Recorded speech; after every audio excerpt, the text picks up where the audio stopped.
bagaimana cara untuk berkomunikasi atau berinteraksi dengan si khodam tersebut gitu. Sedangkan orang yang memiliki khodamnya itu belum terbuka mata batinnya.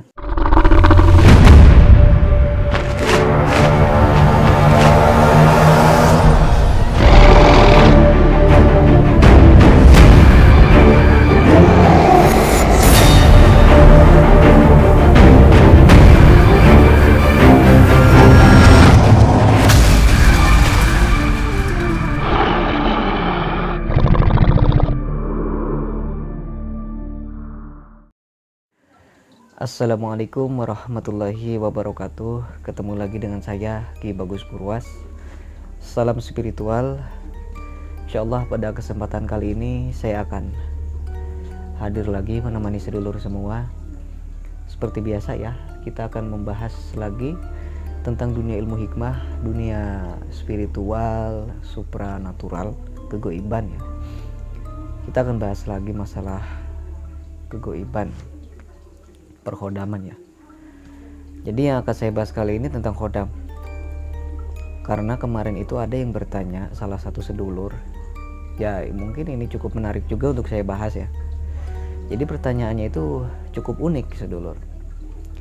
Jadi dia itu bertanya, sedulur kita itu bertanya kepada saya, Ki Bagus, bagaimana jika ada seseorang gitu ya memiliki khodam macan putih ya, istilahnya gitu ya, kita ya istilahnya memiliki khodam ya gitu, memiliki khodam, bagaimana cara untuk berkomunikasi atau berinteraksi dengan si khodam tersebut gitu.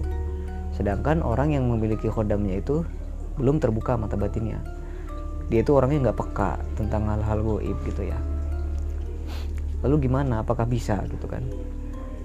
Insyaallah, jadi kali ini kita bahas ya.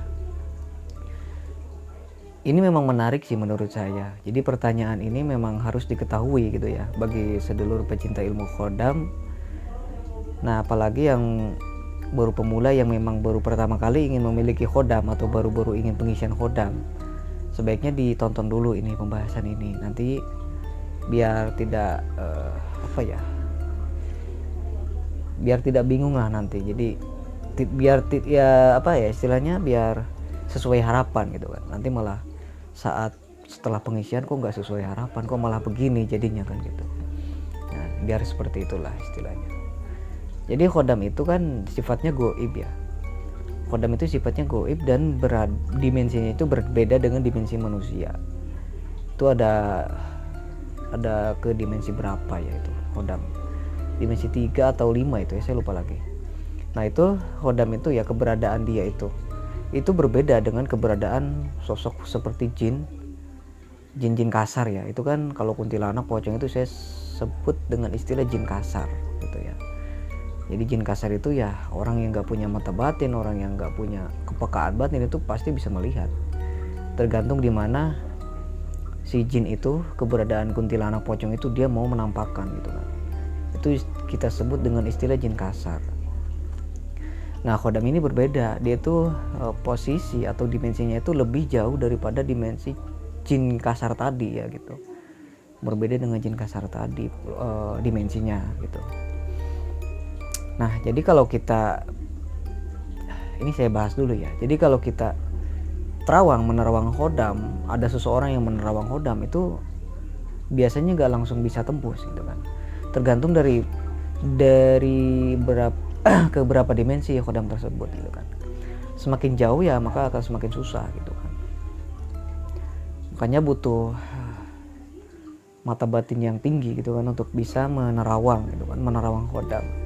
Makanya kita harus banyak belajar kalau kita mau menerawang. Nah di sini yang jadi pertanyaannya itu kan, orang ini nggak bisa menerawang, orang ini mata batinnya belum terbuka, sedangkan dia ingin berkomunikasi dengan khodamnya tersebut gitu. Nah jadi gitu, kita ingin bisa melihat khodam tapi tidak memiliki kemampuan mata batin atau terawangan gitu kan. Kalaupun kita misalnya mau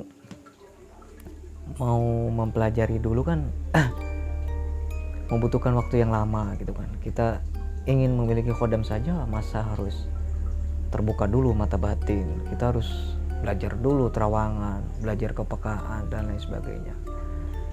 ya itu malah ujung-ujungnya malah jadi spiritual gitu kan. Sedangkan bagaimana kalau orang tersebut itu hanya ingin memiliki penjagaan saja, tidak mau mendalami ilmu hikmah gitu kan, hanya ingin memiliki khodam cukup gitu saja, jadi nggak mau mendalami. Nah ini yang susah nantinya. Kalau kita pengen memiliki khodam harus terbuka mata batin dulu, ya susah nanti. Makanya di sini saya mengadakan pembahasan ini yaitu untuk menjelaskan. Jadi seseorang yang ingin memiliki khodam untuk berinteraksi itu sebenarnya nggak perlu harus terbuka dulu mata batinnya, nggak perlu harus belajar kepekaan batin dulu, nggak harus bisa menerawang dulu gitu kan. Karena di saat kita memiliki khodam, nah ini sebenarnya adalah sebagian orang yang ingin bisa melihat khodamnya kan gitu. Tidak hanya sekedar pengisian, tidak hanya sekedar punya, tapi memang dia itu pengen bisa melihat khodamnya. Misalnya dia melakukan pengisian khodam macan putih gitu kan. Setelah pengisian pasti dia ada keinginan untuk bisa melihat khodamnya gitu kan. Melihat khodamnya terus berkomunikasi kan. Ada aja yang seperti itu, ada aja. Jadi khodam itu tidak diterawang. Khodam itu tidak perlu terbuka mata batin. Seperti yang saya sebutkan tadi, seperti jin kasar itu ya. Jin kasar itu tidak dilihat. Jadi jin kasar itu tidak dilihat dengan mata batin, melainkan si jin itu yang menunjukkan diri dengan wujud kuntilanak, pocong, genderuwo dan lain sebagainya. Begitupun khodam gitu kan. Khodam juga seperti itu. Jadi ketika kita ingin berinteraksi dengan si khodam dengan berbagai cara ya, mungkin ada yang menggunakan wirid, ada yang menggunakan meditasi, puasa dan lain sebagainya. Itu kita sebenarnya sedang menghadirkan khodam itu gitu kan. Jadi kita bukan yang kesana, tapi khodam yang mendatangi kita dan mewujudkan diri kepada kita begitu. Itu sih sebenarnya. Jadi kita nggak nerawang, sebenarnya nggak melihat secara mata batin gitu. Jadi kita bisa mendatangkan, misalnya dihadirkan lah gitu ya. Itu pun ya kita tergantung mental gitu kan. Makanya kan sudah sering saya bahas ya, ada beberapa sedulur yang memang nggak bisa melihat khodam meskipun dia sudah sering mencoba untuk menghadirkannya gitu ya, tapi tidak pernah untuk bisa melihat atau merasakannya pun nggak bisa orang tersebut. Itu ada orang yang seperti itu. Ternyata setelah waktu itu kan kebetulan dia itu pengisian khodam cewek. Khodam cewek itu cantik banget gitu. Kalau dilihat secara digambarkan lah gitu ya, itu cantik banget. Setelah saya tanya kenapa kamu nggak mau mewujudkan wujud kamu ke si akang ini, kata saya kan gitu. Nah jadi nyai ini dia itu memberitahu kepada saya, kenapa saya nggak mau menunjukkan wujud saya, karena orang yang mau menghadirkan saya ini istilahnya bos saya lah gitu ya. Bos saya ini dia itu punya penyakit jantung gitu. Dan dia itu kebetulan sudah dipasang ring katanya. Itu sudah parah lah. Dia itu nanti bisa meninggal katanya gitu sih. Dia kalau saya mewujudkan diri kepadanya, dia bisa meninggal karena terpesona, kaget akan kecantikan saya gitu. Setelah saya tanya ke orang tersebut, "Akang punya penyakit jantung nggak?" "Ya punya." Katanya. Nah dia bilang katanya sudah dipasang ring katanya gitu. Sampai ke tahap sudah dipasang ring gitu. Jadi kalau penyakit jantung kalau sudah dipasang ring kan udah parah kan gitu. Nanti bisa pingsan, dan ya kalau orang normal lah bisa pingsan kan gitu. Kalau sudah punya penyakit jantung kan bahaya gitu. Bisa ya begitulah istilahnya gitu ya. Intinya seperti itu. Makanya waktu itu si khodam Nyimas Nyai ini tidak mau mewujudkan, itu alasannya. Nah kita kembali lagi ke pembahasan kita. Jadi setiap khodam itu kalau kita panggil, kalau dia nggak nampak, nggak wujud, itu ada beberapa faktor. Salah satunya tadi bisa karena kitanya takut gitu kan. Kita berani, secara fisik berani, tapi di dalam batin kita masih ada keraguan, masih ada rasa takut gitu kan. Ya mungkin si khodam juga dia itu istilahnya mengerti lah gitu keadaan batin kita bagaimana, dan tahu nanti kalau dia wujud kelihatan sama kita, nanti kita bakal bagaimana dia udah tahu. Karena dia melihat dari aura yang kita pancarkan gitu kan. Auranya takut, nanti dia memancarkan aura warna apa. Auranya ragu-ragu, nanti dia memancarkan aura warna apa kan gitu. Nanti si khodam itu juga mengetahui, wah ini auranya abu-abu, dia ragu-ragu. Ya udah saya nggak mau hadir, saya nggak mau menampakkan diri.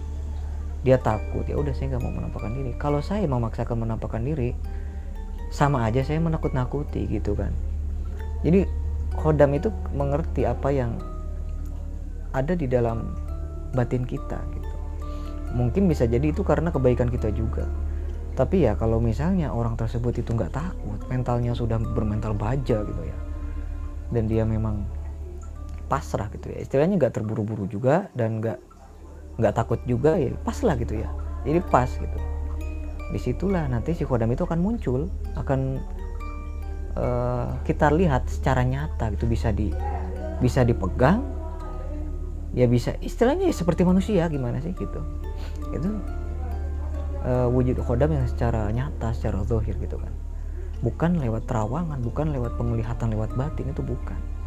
Tapi benar-benar wujud nampak secara nyata gitu kan. Di dalam tempat kita pemanggilan itu, penghadiran itu, dia memang muncul di situ.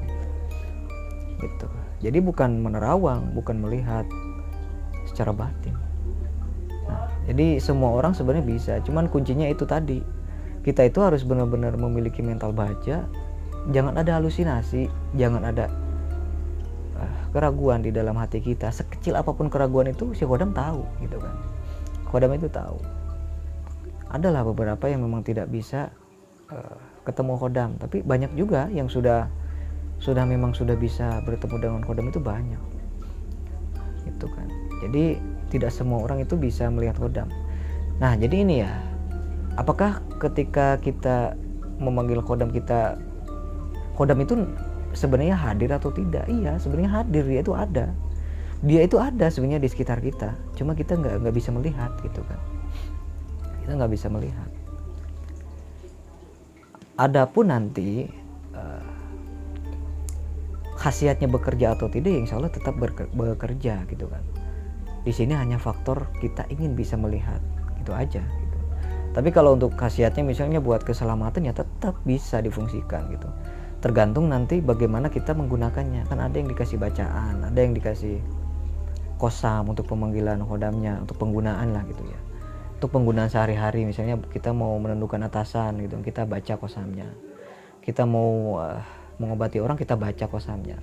Setiap kita baca kosamnya atau kunci untuk memanggil khodam itu, dia itu hadir, dia itu membantu kita, sebenarnya gitu sih. Jadi nggak harus kita melihat dulu kemudian kita suruh ini, enggak juga, nggak seperti itu juga gitu.